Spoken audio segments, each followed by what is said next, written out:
नमस्कार, स्वागत है आपका अपने न्यूज चैनल में। आप देख रहे हैं नॉर्थ न्यूज हरियाणा। मैं हूं आपके साथ करनवाल। इस वक्त हम नरवाना की जाट सदन के अंदर, और आप मेरे पीछे देख रहे हैं कि आज चारों तरफ आपको संत ही संत जो कि भारत के कोने कोने से आए हुए हैं। और आज श्री बाबा पिपलनाथ महाराज की तरफ से 8 मान का भंडारा व संग डाल का आयोजन किया गया है। दोपहर का मेला में बोला में बोला बम बम बम बम लहरी में बोला मैन का वतन करे किस बाग मेरे कन्या कौन बाग मेरे कन्या बम बम बम बम लहरी मैं कर्म लिखाना जन्म लिखाना कर्म लिखाना कुल के बिरमाले बोला पंडित जी वतन करे कन्या कन्या मत भगते ने अवतार लिया आप तेरे तेरा 8 मान का भंडारा हमारे गांव का साधु ये प्रतिनिधि हमारे गांव में बहुत बढ़िया 8 मान का भंडारा है। ये संगडाल है। आपको कैसा महसूस हो रहा है यहाँ पर? बहुत बढ़िया धर्म का काम है। किसी के अन्न मान ले, जो अन्न से ऊपर कोई दान नहीं है। अन्न का दान हो रहा है, सभी को पूजा पाजा बढ़िया काम है। हम तो बार बार आते हैं। हमारा बाबा है जगन्नाथ जी, ये कई साल 4-5 साल से यही रहते हैं। यूपी से। हाँ, यूपी से आए हो? हाँ। तो यहाँ आकर आपको कैसा लग रहा है? बड़ा अच्छा लग रहा है। बढ़िया प्रोग्राम है गुरु जी का। नहीं, मोदी जी ही जीतेंगे, मोदी जी ही रहेंगे, प्रधानमंत्री मोदी ही होंगे। हाँ, दूसरा नहीं। मैं अंगदनाथ, गुरु पारसनाथ, गरीबों के हमदर्द हैं। और विदेशों में तहलका मचा दिया उन्होंने अपने भारत का नाम ऊंचा किया है, इसलिए वो उनको हम लोग मानते हैं। हाँ, वो हमारे गुरुजी मुख्यमंत्री हैं। और इसी उपलक्ष्य में संत जन यहाँ पर आए हुए हैं। मायने का भंडारा है, साधु संत इकट्ठे हो रहे हैं, दर्शन हो रहे हैं। नरवाना में जगन्नाथ ने भंडारा डाल रखा है। बाबा जी ने जो प्रोग्राम किया है 8 मान का भंडारा, और बहुत ही अच्छा है। यहाँ पर प्रोग्राम माहौल भी बढ़िया है, और नाजियों के चरण फिरे हो गए हैं। नरवाना की पावन वेला में सारे जितने भी नाथ संत महात्मा आए हैं, उनका मेरी ओर से सबसे पहला शिव गोरख की ओर से आदेश आदेश आदेश।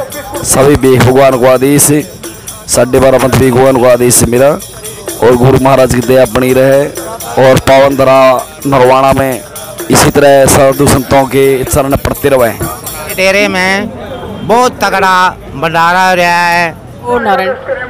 और बाबा जियों ने, आसन वालों ने नरवाने में ये जो इतना बढ़िया प्रोग्राम, संत महात्मा दूर दूर से पता नहीं कहाँ कहाँ से आए होंगे आज, और इनकी इतनी बढ़िया व्यवस्था यहाँ पर सभी संत महात्माओं के लिए महात्मा जियों ने उपलब्ध कराई है। और अपने अलवर वाले जो महाराज जी हैं वो भी आने वाले हैं। भक्तों के लिए संदेश यही देते हैं कि ऐसे ऐसे प्रोग्राम होते रहने चाहिए।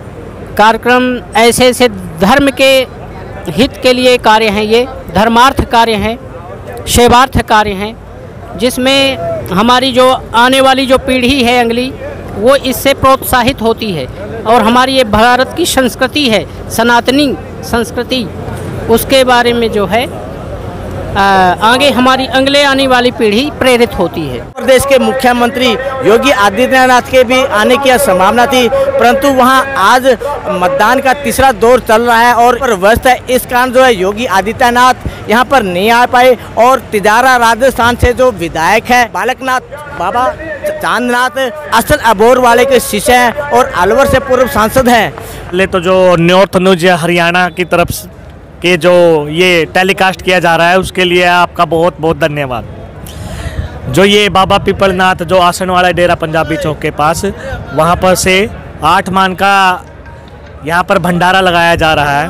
उसमें जो मुख्य अतिथि हमारे पहले योगी आदित्यनाथ जी थे, वो इलेक्शनों की वजह से किसी वजह से नहीं आ सके, लेकिन जो हमारे तिजारा से विधायक है बाबा बालकनाथ जी, वो यहाँ पर पहुँचे हैं। बालकनाथ जी आज आए हैं, बाकी बाबा बालकनाथ जी पीर हैं, वह सभी पीर यहाँ आए हुए हैं। बाबा पिपलनाथ के डेरे में भंडारा 8 मान का भंडारा है। 8 मानधारी पीर और सिद्ध योगेश्वरों के माध्यम से उनको घोषित किया गया है। स्थान का महंत का चतर अभिषेक कर उनको दायित्व सौंपा गया है।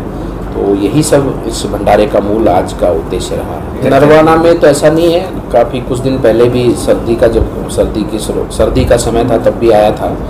इधर से आना जाना तो चलता रहता है, रुकना कई बार नहीं हो पाता है, लेकिन इधर से आना जाना तो निरंतर जाते आते रहते ही हैं। इस बार देखिए, हमारा मठ नाथ संप्रदाय का मठ योगी बाबा मस्तनाथ जी का मठ रोहतक का, जहाँ पर सभी लोग आते हैं, सभी पार्टियों के। ये पार्टी संगठन तो ठीक है, हमारी विचारधारा है, उनकी विचारधारा है, लेकिन सब लोग है तो भारतवासी और सब लोग आस्था में विश्वास रखते हैं। तो उस नाते उस क्षेत्र से विधायक भी हैं हुड्डा साहब, उनका गांव भी हमारे मठ की जो एक तरह से जो मान्यता है उसी क्षेत्र में आता है। तो वो मेले पे आते ही हैं, तो मेले के अवसर पर आए थे, ऐसी कोई बात नहीं है। और जहाँ तक रोहतक से चुनाव लड़ने की बात है तो रोहतक से हमारी कोई इच्छा नहीं, क्योंकि मेरा जो है कि मेरी कर्म भूमि, मेरा सेवा का क्षेत्र जो है कि राजनीतिक रूप से वो राजस्थान का है, अलवर का है। और वहाँ से वहाँ की जनता ने मुझे वहाँ सेवा करने का विधायक के रूप में मौका दिया है, तो मेरा दायित्व बनता है कि मैं उनकी निष्ठापूर्वक सेवा करूँ। सीटें यूपी में हैं तो वहाँ पर चुनाव की व्यवस्था के कारण उनका नहीं आना हो पाया, लेकिन उनका स्नेह और उनका सानिध्य हम सबके साथ में वही वर्तमान में होगा। दोबारा से 10 की 10 सीटें भारतीय जनता पार्टी हरियाणा प्रदेश में जीतेगी और राजस्थान में जीतेगी, मध्य प्रदेश में जीतेगी। राष्ट्र के लिए हम लोग अपना योगदान दें, क्योंकि ये राष्ट्र ही हम सबका राष्ट्र है, हमारी ही जिम्मेदारी इस राष्ट्र को आगे बढ़ाने की। आतिशबाजी का प्रोग्राम है और सभी साधु संतों के लिए बढ़िया भंडारे का प्रोग्राम है। और संत है, उनका ये कहना है कि वहाँ उन्हें यहाँ आने पर बहुत खुशी हुई है और किसी प्रकार की कोई दिक्कत नहीं है। यहाँ पर ताम सारे तमाम प्रबंध किए गए हैं जो एक 8 मान के भंडारे में करते हैं। और इसके साथ साथ ही यहाँ कल जो रात्रि है 6 मई को एक विशाल जागरण का प्रोग्राम किया गया और साधु संत जनों से बात की तो वहाँ पर कुछ लोग गोरखपुर यानी कि बाबा योगी आदित्यनाथ के जो सदिया क्षेत्र है वहाँ से आए हुए थे। उन्होंने एक ही बात कही है कि अब की बार भारत के अंदर 400 पार, जैसा कि मोदी का नारा है, तो यहाँ संत लोग के मुख से भी वही नारा निकलता हुआ दिखाई दे रहा है। और एक खड़े श्री बाबा जी थे तो उन्होंने ये भी कहा कि वो पहले खड़े श्री थे, लेकिन अब जो उनका खड़े श्री समाप्त हो गया है और अब की बार मोदी 400 पार, यानी सभी संत जन हैं उनके मुख से यही निकल रहा है। यूपी जिला शामली। जिला शामली से आए हो? हाँ। और आपका नाम? प्रकाश नाथ। तो अभी तो आज तीसरा दौर चल रहा है इलेक्शन का उत्तर प्रदेश के अंदर और पूरे देश के अंदर, तो बीजेपी की क्या संभावना है? 400 पार। आप खड़े श्री हो, आपकी उम्र कितनी है? मेरी 20 साल। 20 साल है। खड़े श्री था ही नहीं हूँ, 6 साल खड़े रहा। तो आपने तो कहा नहीं है कितने साल की उम्र में? 10 साल की उम्र। 10 साल की उम्र में आपकी भविष्यवाणी ये है कि अब की बार मोदी आएंगे। ठीक है। हमने एक और संत से बात की कि जो दूसरा पहले और दूसरे चरण का जो दौर में मतदान हुआ था वो 48% से लेकर 62% तक हुआ था, तो उनका कारण उन्होंने ये बतलाया। मैं डिस्ट्रिक्ट शामली उत्तर प्रदेश से आया हूँ। यहाँ पे योगी बाबा कमलनाथ मेरा नाम है और हिंदू युवा इन्हीं से मंडल अध्यक्ष हूँ। मैं डिस्ट्रिक्ट सहारनपुर पर 3 जिलों का अध्यक्ष हूँ मैं, और हिंदू की राजनीति करता हूँ, एक पक्षी राजनीति करता हूँ मैं। तो फिलहाल जो है तीसरा चरण है, पहले ये तीसरा चरण इलेक्शन का है। अब वहाँ पर जो लहर है तो योगी जी की लहर है। योगी जी ने वहाँ पे कार्य ज़्यादा किए हैं। योगी जी मोदी जी ने उत्तर प्रदेश के अंदर सबसे बड़ी बात तो यह है कि वहाँ से उत्तर प्रदेश के अंदर गुंडागर्दी खत्म की है।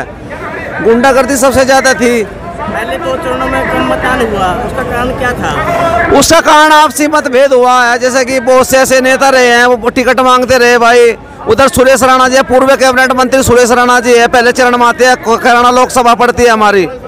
और वहाँ पे जो है ना ठाकुरों ने थोड़ा सा नाराजगी रही है उनमें, कहीं कि हमें टिकट नहीं मिले, टिकट को लेकर की थोड़ी नाराज रही है। और काफ़ी मतलब वहाँ पे वोट कम घटा है। वहाँ पे हमारा जो परसेंटेज कम वोटिंग हुआ जो है सबसे ज़्यादा हरियाणा लोकसभा है। और वहाँ पे जो है ना तब उस हुआ क्या ना इकरा हसन है वहाँ पे, और इकरा हसन की फाइट हो गई कम से काफ़ी, क्योंकि जो है ना बीजेपी को ठाकुरों ने भी वोट कम किया है, कई लोगों ने कम परसेंटेज कम किया उनके काफ़ी। उत्तर प्रदेश के अंदर जो ठाकुर लोग वो किसी कारणवश सरकार से नाराज थे और अपनी नाराज व्यक्त करने के लिए उन्होंने इन 2 दौरों में कम मतदान किया, जिसमें हरियाणा के लिए कर्मवाल की रिपोर्ट।